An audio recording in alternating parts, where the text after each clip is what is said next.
नमस्कार, बहुत बहुत स्वागत करते हैं आपका। पहले तो माफ़ी मांग लेते हैं कि भीतर की बात पिछले 2 दिनों से नहीं आ रहा है। आपको पता ही है कि लगातार जिस तरह से राजनीतिक घटनाएं बदल रही थी, उसमें उन्हीं घटनाओं से फुर्सत नहीं मिल रहा था, उन्हीं घटनाओं को आप तक पहुंचाने से मौका नहीं मिल रहा था कि भीतर की बात का रिसर्च करके आप तक पहुंचाऊं। लेकिन खैर, आज भीतर की बात लेकर के हाजिर हैं। और आज के भीतर की बात में जहां एक तरफ आने वाले 2024 के चुनाव में भारतीय जनता पार्टी के हाथ में हथियार आ चुका है, तो वहीं आपको बता दें कि नीतीश कुमार भी मन ही मन तैयार हैं। हम क्यों कह रहे हैं ये हम आपको बताते हैं, लेकिन इससे पहले आपको बता दें कि जिस तरह से आपने देखा होगा कि विशेष सत्र को लेकर के जैसे ही इसका अनाउंसमेंट हुआ, उसके बाद से इस गुब्बारे में हवा भरी जाने लगी। हर कोई अपने अपने हिसाब से हवा भर रहा था। कोई गैस वाली भर रहा था, कोई मुंह से भर रहा था, कोई पंप लेकर के भर रहा था। लेकिन अंततः ये हवा भरते भरते इतना भर गया कि ये फूट गया। यानी जो 1 सप्ताह का ये विशेष सत्र चला, उस विशेष सत्र में बहुत सारी बातें सामने आई, लेकिन सबसे जो महत्वपूर्ण बात थी वो थी 33% महिलाओं को आरक्षण।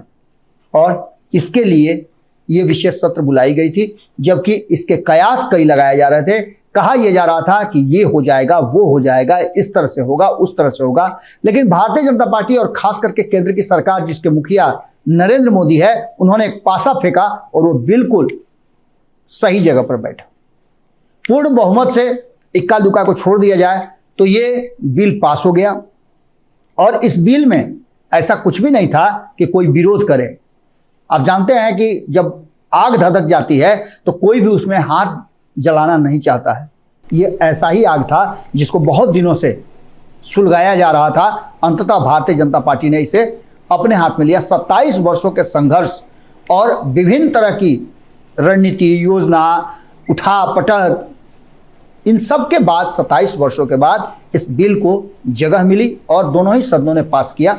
कई बातें सामने आई, कई तरह की चीज़ें सामने आई। इसके बाद आपने देखा कि ये तो एक मुद्दा था जिसमें सभी ने सहयोग दिया, सभी ने एक स्वर में इसे पास कर दिया। लेकिन उसके बाद एक और घटना घटी G20 की। G20 में राष्ट्रपति महोदया ने G20 देशों के साथ और इस देश के अलग अलग राज्यों के मुख्यमंत्रियों को बुलाया था। इसमें तस्वीरें आपने कितने लोगों की देखी ये तो हम नहीं जानते हैं, लेकिन जो तस्वीर सबसे ज़्यादा वायरल हुई वो थी प्रधानमंत्री नरेंद्र मोदी और नीतीश कुमार के मुलाकात की।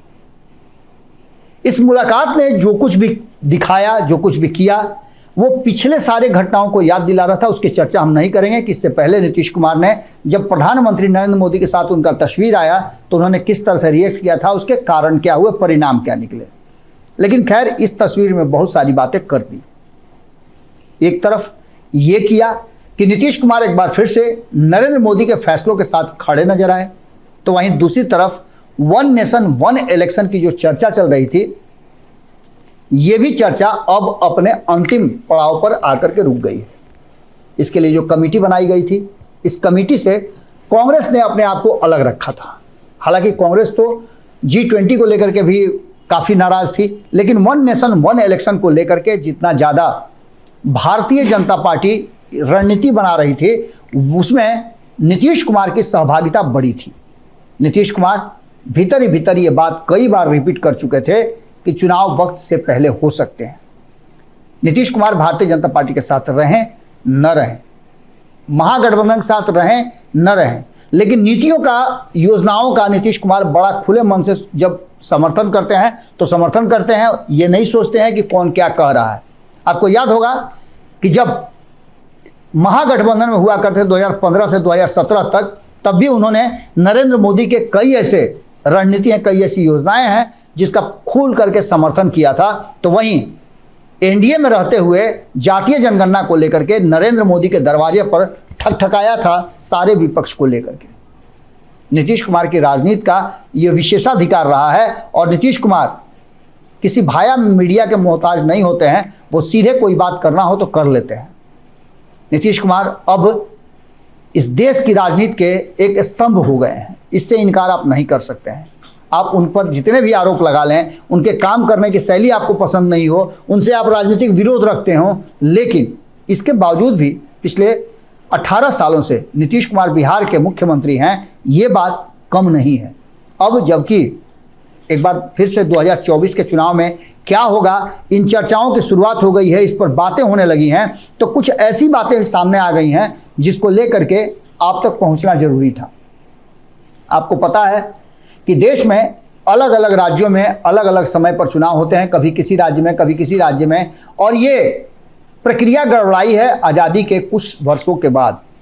कुछ चुनाव के बाद बीच में सरकारें गिरी, बहुमत नहीं आया, और भी कई कारण हुए, राष्ट्रपति शासन लगा। इन सारी बातों को लेकर के पूरा का पूरा समीकरण गड़बड़ा गया है। अब भारतीय जनता पार्टी का ये मानना है, जो केंद्र की सरकार का ये मानना है, नरेंद्र मोदी का मानना है, और उनके समर्थन में कई दल हैं कि इस देश में एक चुनाव एक देश वाली प्रक्रिया अपनाई जाए, जिससे कि खर्च भी काफ़ी बचेगा और जो देश आगे बढ़ना चाहता है, महाशक्ति के रूप में आना चाहता है, उसका भी लाभ मिल जाएगा।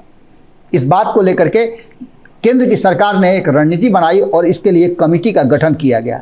इस कमेटी में पूर्व उपराष्ट्रपति, माफ कीजिएगा, पूर्व राष्ट्रपति और बिहार के कभी राज्यपाल रहे रामनाथ कोविंद, जिनका बिहार से बहुत अच्छा संबंध था, उनको अध्यक्ष बना करके उनकी अध्यक्षता में एक समिति बनाई गई जो इस बात को पूरी तरह से ठोक बजा करके, देख समझ करके, इसके अच्छे और बुरे पहलू को जान करके इस पर विचार करे और विचार के बाद इसे आयोग को सौंपे और आयोग इस पर मंथन करने के बाद इसे कानून मंत्रालय को सौंपे।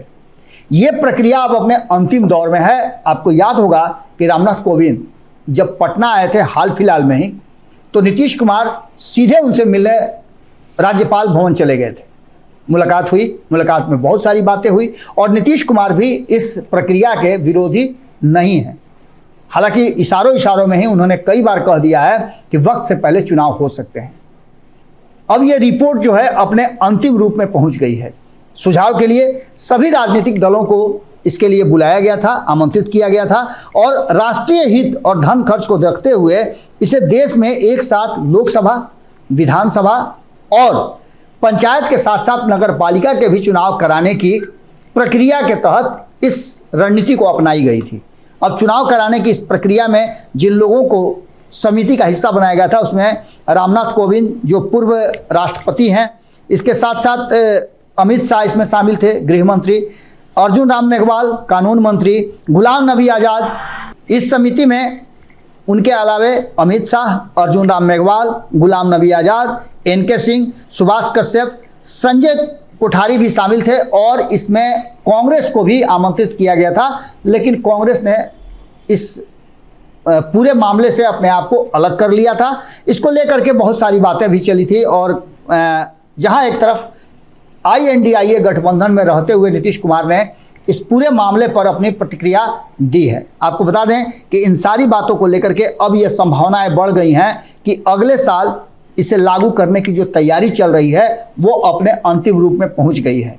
पूरे देश में एक साथ चुनाव कराने की जो ये वन नेशन वन इलेक्शन की बात थी, उसे रिपोर्ट को इस समिति ने विधि आयोग को सौंप दिया है और विधि आयोग के बाद ये रिपोर्ट कानून मंत्रालय को जाएगा और 22वें विधि आयोग की रिपोर्ट कानून मंत्रालय को जल्दी ही भेजे जाने की बात कही जा रही है। 2024 से 2029 के बीच में कभी भी ये फैसला लिया जा सकता है। ऐसा भी संभावना व्यक्त किया जा रहा है कि नीतीश कुमार मान चुके हैं, भीतर ही भीतर कई राज्यों को मना लिया गया है और इन सारी बातों को लेकर के एक बात तो साफ नजर आ रही है कि इन सभी विषयों में एक बात साफ है कि जैसे ही इस पर फाइनल वर्डिक्ट आएगा उसके बाद क्या किया जाएगा आप अच्छी तरह से समझ रहे हैं। इसके बाद कहा तो यहां तक जा रहा है कि प्रधानमंत्री नरेंद्र मोदी और केंद्र की सरकार अपना कार्यकाल भी बढ़ा सकती है, कुछ दिन कार्यकाल बढ़ा करके, और एक देश एक चुनाव की प्रक्रिया पूरी की जाएगी और चुनाव कराया जाएगा। अब देखना दिलचस्प होगा कि ये होता है, कब होता है, क्या होता है, लेकिन इतना तो मान के चलिए आप कि अब इसकी सुगबुगाहट तेज हो गई है और अंतिम दौर में चल रहा है। कहीं ना कहीं ये बड़ा हथियार है जो भारतीय जनता पार्टी और केंद्र के सरकार के मुखिया नरेंद्र मोदी के हाथ में आने वाला है, जिससे इस देश में वन नेशन वन इलेक्शन की जो परिकल्पना है वो पूरी होगी और नीतीश कुमार भी कहीं ना कहीं भीतर ही भीतर मन ही मन इस बात को मान गए हैं और इस पर वो कई बार बोल भी चुके हैं। जुड़े रहिए भारत लाइव के साथ। भीतर की बात में हम आपसे यहीं विदा लेते हैं। बहुत बहुत धन्यवाद। धीरे धीरे से मेरी जिंदगी में आना, धीरे धीरे से दिल को चुराना।